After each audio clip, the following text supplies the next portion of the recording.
Hello everyone, and welcome to this webinar about the benefits of additive manufacturing for the drone industry. We are still waiting for a few participants, so we will wait 1 or 2 minutes more, and then we will start the introduction.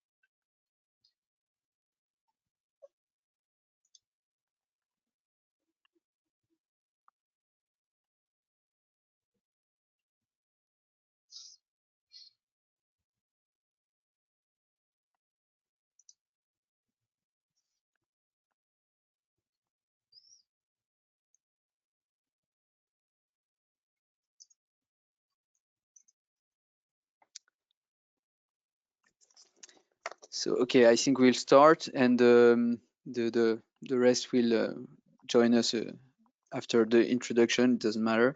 So hello everyone, and welcome. I'm Alexandre Dorsetti from Sculptor, and I'm very pleased to welcome here in this webinar Aurélien Authier from Hexadrone, who is a project manager at Hexadrone. He is one of our good clients in the drone area. And Aurélien, please be welcome and introduce yourself and your company. Hi, Alexandre. Thanks for having me. So yes, I'm working with Hexadrone. We are a small company that started in 2014 with mainly a shop. So we were reselling drones and drone parts. And 5 years ago, our president started to have some ideas about really good drones, and we started to building our own. So it's been 3 years now that I'm with Hexadrone as a drone project manager, and I'm also managing the internal fab lab we have here. And I'm in contact with Sculptor mainly to build our 3D printed part for final products. That's Great. it, and yeah. Thank you very much. Continue, Alexandre. Yes, thank you. So Sculptor, just a quick reminder of Sculptor. So we are a 3D printing service, and we are a 10-year-old company. At the beginning, Sculptor developed a software solution to link our website directly to the 3D printers in order to give access to anyone who has a 3D file to a variety of professional 3D printing technologies and materials, and to give an instant quote and lead time when they want to order a part. And progressively, we work more and more with industrial range projects, not only prototypes. And we started to make series to buy bigger and faster machines and to have access to a wider range of materials. And last year, we joined the BASF 3D printing service, Forward EM, and who is developing new technical material dedicated to industrial applications. And we work to bring those material to our customers. And me, Alexandre, I'm in charge of the studio, which is our design and conception service here at Sculptor. And we deal with design for additive manufacturing, and we accompany our customers to help them design their parts according to the different technologies, and to take the best advantage of these technologies. We do a lot of lightweight structures and optimized parts. We do innovative systems, also finished products like bike parts, for example. We do a lot of electronic enclosures, also unique models, big parts. We have also activity to redesign parts for spare parts and digital warehouse. And also a very common application and job that we do here at the studio is tools and jigs for the industry, and also training and support. So we are here today to discuss with Aurélien about how they use and take advantage of additive manufacturing in their company, in Hexadrone. So the drone industry is very dynamic today, and we see a lot of parts here at Sculptor from different companies, probably because there is a lot of custom-made drones, so they need a small series of parts sometimes, and because it's a technical area where the lightweight is very often an issue. And but we are going to dive a bit deeper in these advantages and see how it can be used during the product development through the iteration process, but also how on-demand fabrication allows to a good customization of the parts. And then we're going to see what kind of parts, as an example, can be very good for additive manufacturing. And then we'll have a quick look at some materials, and to end, we will be happy to answer your questions. So as you know, one of the main advantage of 3D printing is the speed of iteration. The fact that you can very, very quickly design and get the part in your hand and go back and forth in between the file and the product. And Aurélien, I let you show your example here and how you're using this first advantage. Thank you, Alexandre. I will first talk about the small problem we had here. It's the landing gear of one of our drones, and we tricked about a few design over the years. And our main goal was to have something that was removable, so that we could fit our drone in the box more easily. And the thing we did actually is we designed it, and often we print it during the night here, because we have an internal fab lab with 4 3D printer.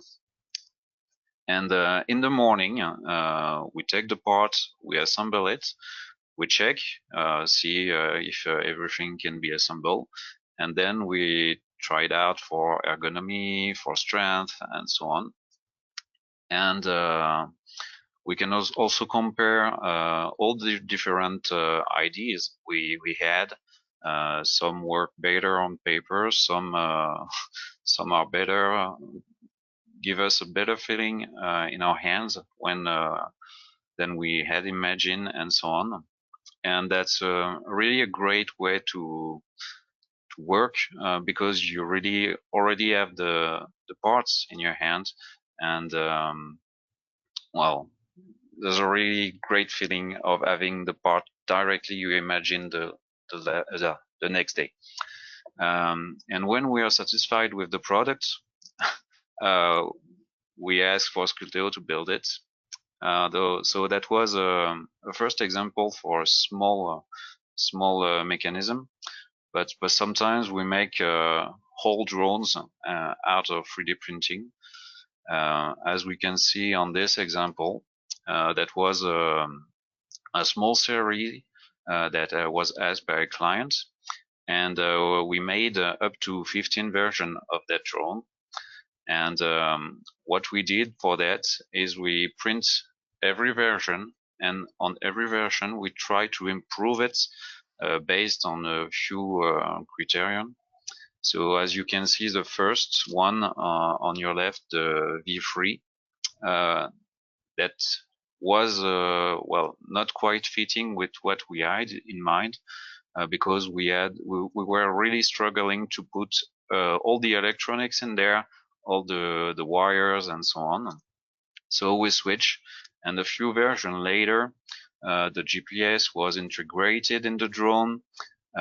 We changed the arms that were made of carbon tubing, and we went for a square section that was easier to have the motor in place.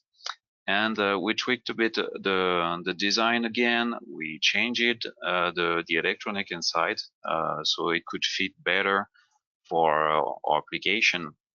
And at every iteration, we try to improve something, so that in the end, the drone was it was a really working drone out of 3D printing, and it was made as it was impossible to make something with a different technique than 3D printing, because we made all the room for the wires. Everything was fitted in there perfectly. So that was a good example of what we could develop with 3D printing with a really quick process, because we made all those iteration within 2 months of development. Ah, yes. And the last version, the 15, the number 15, did you produce it in several quantities, or was it just one drone at the end? In fact, we presented two versions of the drone. So this one was one development. We made another development in parallel for clients. This one was the really tiny one, and the client chose the slightly bigger version because it had a camera on it, and that was the main criterion that made this drone not a success. But that's still a great way to present it, to show how we made it, in fact. Yeah, and I think when it comes to wire management, where you were talking about the wires and the electronics and also the camera, one thing that we see a lot when we develop, for example, casings, but it's the same with the drones, is that very often you have to change a part, you have to change a component because you need a better camera or a smaller one or whatever, and it's very useful to be able just to change a little bit the design without having to make a new mold or something. It really gives you this flexibility, and also in a more design for additive perspective, when we always try to figure out how to integrate the maximum of functions in the part. You can add clips and so on to hold the wires in place, and it's not more expensive when you print the part to add a channel or a clip or something to hold the parts in place. So this is very practical, I think. Yeah, you pointed that, and we are using that quite a lot. In fact, we are using just that way channels, so we can put wires in there, but also as a mean to strengthen the parts. So that's one thing. And you talked about the mold, and it's really hard to modify a mold when you are making injection parts, and it takes time, and you can only remove material from the mold, and you you cannot add to it. Yeah, it's So more complicated. Yeah. Okay. So yeah, it's interesting how you can use this flexibility. And then the other big advantage is the fact, but it's kind of coming from the same fabrication on demand ability of 3D printing, but you can customize your parts. And it's, I mean, mass customization is really one big advantage that we see in every field when it comes to additive manufacturing. So please, can you show us how you manage to customize your part? yes, of course. Well, it's gonna be a bit of a spoiler, but yeah, at Hexadrone, we've been developing drones, and the next one that will come live next year as is the Tundra, and it was made around an idea that it had a standard accessory bay, so small part on all the side of the drones that you can change to your will.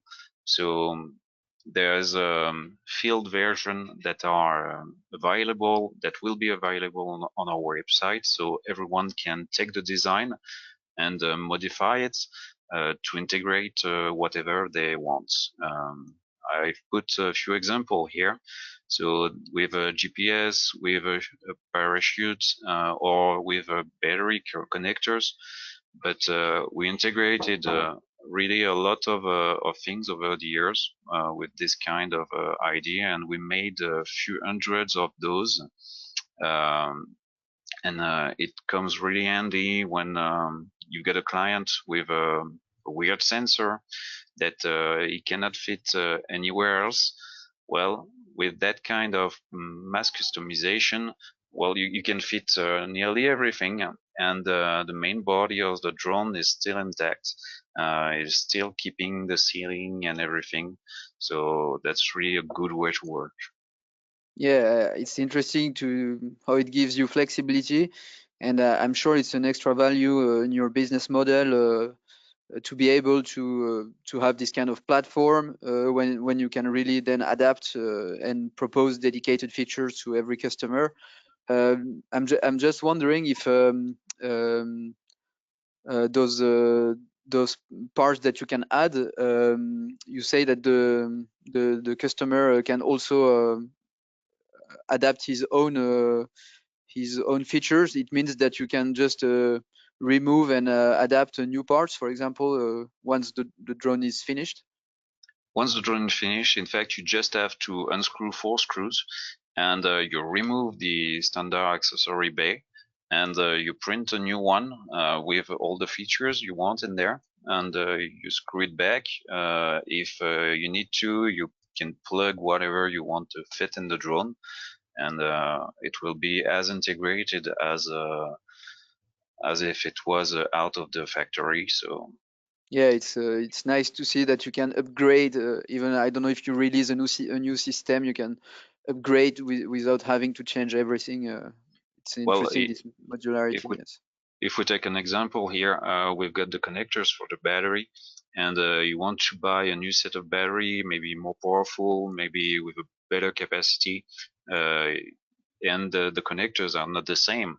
Or you've got a smart battery, and well, the connector is still not the same. You just have to change the bay. You've connected after that, and you can use your new batteries without having to change your drone. And that's not something you can see every day on that market. No, for sure, for sure. Okay. Then I think that one of the biggest advantage of 3D printing is, of course, the freedom of design that you have compared to other technologies, and you can really create complex geometries quite easily, which can be useful for putting lattice, adding lattice in your part to get very lightweight parts, or we were speaking about channels for the wires, this kind of empty. Parts are more easy to do with 3D printing. So maybe you can show us also this example of a part really maybe more complex to do in other techniques, and how you use 3D printing to create this part. Of course. Here's an example of something we made well just next last week. Um, we have a client that is making a lot of films, and he's using the really big LED panel that is 1 meter wide and really bright. And he wanted to carry that under a drone with a solution with a Movie Pro gimbal under a really big drone. And he asked us if we could fit that on his gimbal, but without losing on the weight, so having something real light, so that the drone would could still well fly really freely. And so we made that out of 3D printing. And as you can see, one of the example we've got here on the screen, the big parts, we're using carbon tubing going into the parts, and there are some really weird angles. I'm not saying that it's impossible to make with other techniques, but you could weld it, for example, with metal, but it's impossible to have something that's really light and with that much features in there. Like we've got the screwing to tighten on the tubing, and plus it's one solution. We will make it only one time, so Yeah, that's there's nothing yeah, better for for sure. that application. And you said that you need it to be very light. So here it's made of polymer. It's you use PA12, no, for this Yes. part. Yeah. Well, in fact, we only made it out of filament right now because we were still trying to see if everything fits. But we'll ask the client what kind of finish he wants. And if you want really something that's well, strong and still light, yes, we're gonna use a PA12. Yeah, okay. Yeah, it's interesting also that you can propose to the final client some options about the aspect, because for example, if it's PA12, you could also add colors or black or white, or dye it in different colors, and it's more to come back to the customization aspect, but it's also something to keep in mind. Yes, and in fact, with the PA12 we've got at Sculptor, there's one big advantage is that it's not sensible to the layer problem you can have with a traditional printer. So it's well, the part is strong in every direction. So when we really want something that's gonna last, for sure we're gonna print it well at Sculptor. Yeah. Okay. Yeah, it's one of the main advantages of the powder technologies over the filament it's that like the part is really you have the good properties in every direction. So, and speaking about material, I just wanted to very quickly go through some new material that we have this year and that could be interesting for drone industry, um, because it's BASF materials, and it's made for powder bed technologies, either HP, MGF technology, or SLS. But this one, for example, the PA6MF, which is for SLS, has a very high rigidity because it's charged with a mineral charge, and I think that rigidity for some parts that need to withstand the vibration, or just to have a good good stiffness in use to guarantee the geometry, can be very useful for drone industry. Also, this one, the PA6s, are interesting because they have a very good heat resistance. I don't know actually if heat resistance is something that you deal with in the drone area. I guess maybe for a bit for the motor sometime, if you need to put them in sockets or something. There's one application when you need really to be heat resistant is when you take your drone, you put it in your trunk, and you go around. And sometimes, well, on sunny days, you can reach nearly 70 degrees in your car. And Yeah, that's true. just for that application, you need it to withstand the heat. Yeah, yeah, it's true. And this one has also a good media tightness, so it's good for flow management. So it's more electricity, so probably you don't have that much flow management, but it can be interesting to know. And also for I don't know, drones that need to be under bad rain, or to be close to water, it can be interesting. Um, so we have another one which is flame retardant. So it can be interesting for some special applications when you need the drone to be flame resistant. If you have, so it's V2 in the UL 4094V categorization. It's a V2. And there is also the PA11 ESD, which is electrostatic discharge safe. Um, so maybe in some applications with sensitive electronics, it can be interesting, or just to manipulate the electronics. And the PA11 is a very good material, very good general properties, and a good modulus, and good resistance to impact. So it's a nice material for drone, for carters and this kind of parts. And the last one, which I think is really interesting for drones, is also a PA11, but it's carbon field, so you get very high modulus, good rigidity, good stiffness, and it's a very impact resistant material. So I guess that this one can also be interesting in the drone industry. Well, as a matter of fact, we are using PA12 on our drones actually right now. But as the for the beginning of next year, we would like to try the PA11 with the carbon fibers, and if it's well, if it fits all our expectancy, I think we will switch to that because well, it's a bit more sturdy, and it's also biosourced. So as well, it's a bit more environmental friendly. So would like to add that to our well, to our drone. Yeah, actually, thank you to remind it, because I didn't I didn't tell it, but the being a PA11, it means that this family of plastic is biosourced. It's made from castor oil, so it's also interesting for this reason. So yes, thank you very much, Aurélien, for all these explanations. So if we You're just welcome.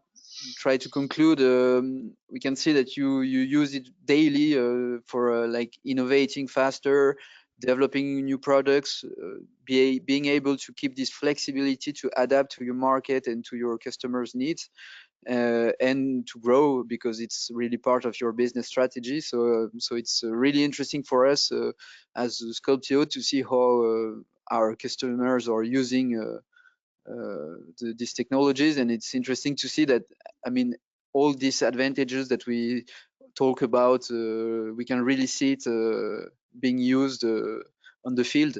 So it's really good to hear. And now, if you have any questions, we will be very pleased to answer. We can also answer your question a bit later if you don't have. We are available by email. So I have a first one.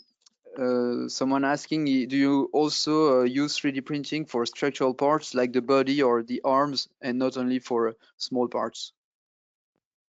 Well, that's a fact that 3D printing is often a bit more well, brittle. It's not as sturdy as aluminum or carbon fiber. So we are mainly using it to well, to include functionality in our drone, but we made some parts that were structural like last year, and what we did there is that we add some well, some walls into the parts so that it was still light, but it maintained good structural integrity. And so it's possible, but you have to think about it ahead of in the design. Yes, I think also that with the lattices and with all these tools that you can use to create complex geometries, you can get very good results in terms of stiffness, especially with this new material that we just spoke about. So yes. And yeah, from a customer side, do you tell your customer that the part that he's buying is made of 3D, or is it something that are you communicating about it with your customers, or not especially? No, we don't communicate on that because there is no real difference in the final product. If we use a traditional 3D printer, you will always see the layers, even if you try to print it with a really high resolution. As for if you use the laser at Sculptor, the part that you receive is really, there's really no difference with an ejected plastic. So there's no need to tell the customer that there's a difference, because there's not, except that you can make really weirder parts with 3D printing. Okay.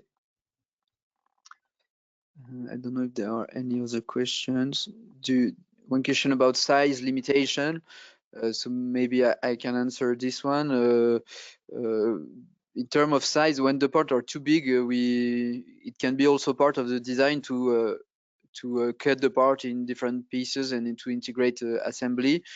But the machines, especially the powder machine, can make quite big parts, about 600 millimeter high.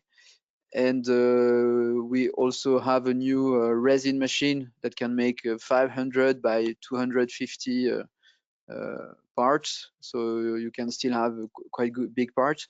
And we also have the big rep machines, which is filament, that can make 1 square meter parts, but maybe it's less for drones, but maybe for a very big drone could be useful. Because on filament you also have a wide variety of good catalog of material with technical materials, so it could also fit.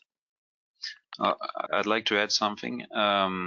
Last year we tried to make really big parts that were unfit for the machine, and by discussing with the one of Sculptor employee, he made it so it could be printed diagonally in the space in the 3D printer, and so we were able to make it because we had a really good connection with Sculptor. So that was nice.